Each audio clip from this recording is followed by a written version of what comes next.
Hello everyone, welcome back to the channel. Today I'm going to give you a really quick update to that temporary CV boot that I put in. Let's find out.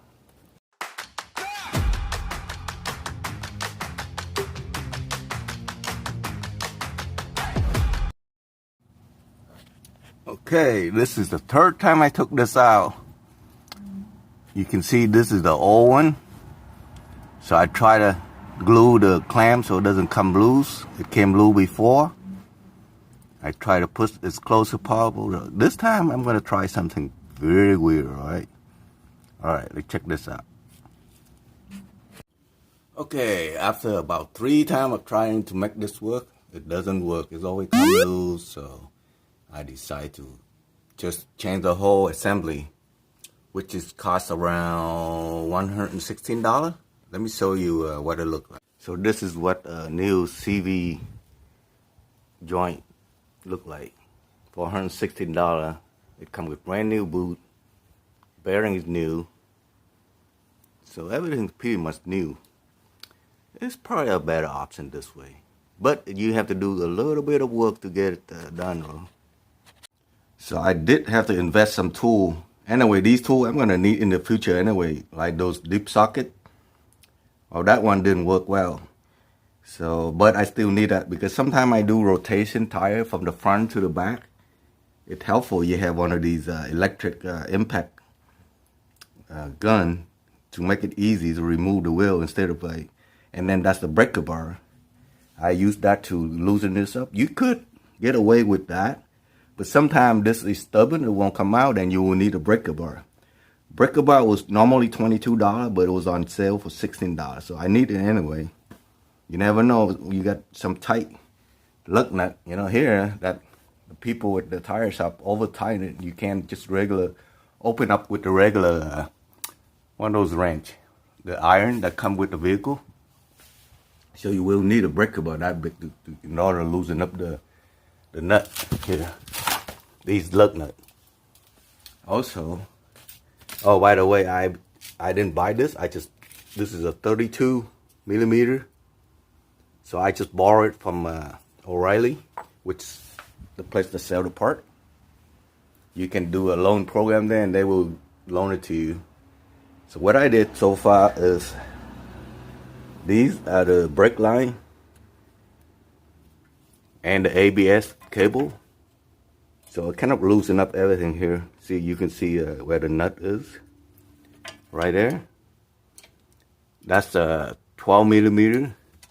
There's another nut right here. That's a 10 millimeter. So that I have room. I already loosened up these 2 big nuts right here. I took one out already. And you will definitely need an impact wrench like that. Or otherwise, you better have some strong muscle on you in order to wrestle with that. There you can see there's a little white stuff there. Later on, I probably gonna need to put some Loctite in there in order to make sure nothing comes loose. So once you loosen this up, so this should be able to move in and out easily. If it doesn't, then you have to beat it with a hammer and a punch to push it in first before you even attempt to go deep in there.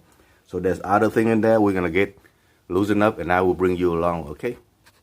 So next part is, normally there's a little bolt right here, but I guess when they do change this out, they took this and they never put it back.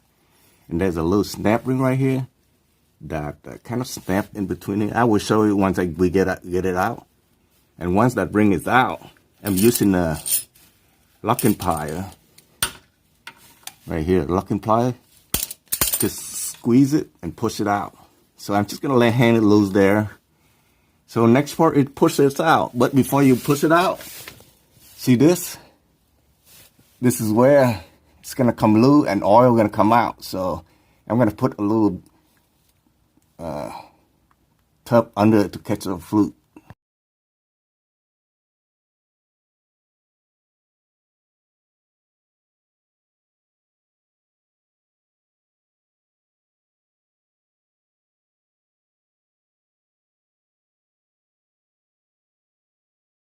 Okay, here comes the nasty part here. I'm gonna remove that bolt, drop this out a little bit, and then I pull that end out. then we can pull it out from there. Hopefully it's come out easy. So we're gonna see.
Okay, I took it out. This is the easiest CV axle I ever took out. So I guess this was changed before, so that's why it's easy to come out.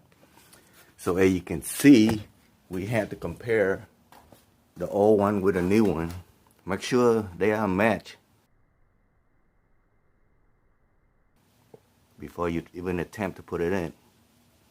So as you can see, I tried to do some weird stuff with this zip tie nozzle to keep it in, but it won't stay in. So, well, I just waste $20 and a lot of time on this. So sometimes it's better off just to buy new in it and replace it.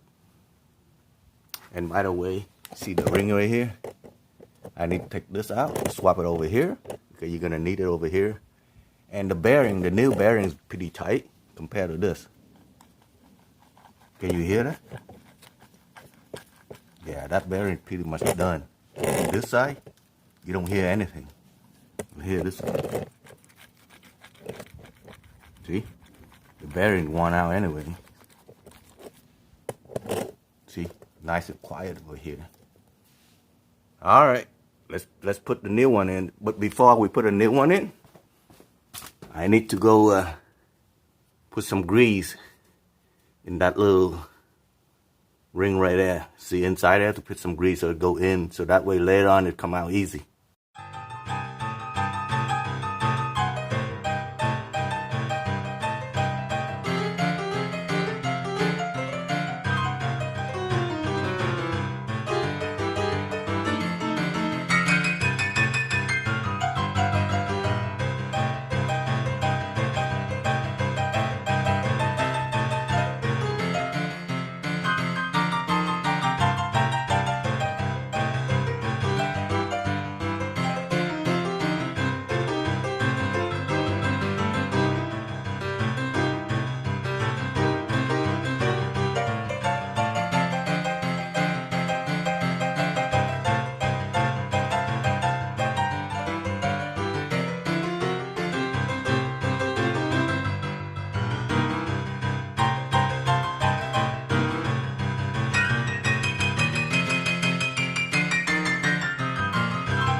that is a wrap for this job.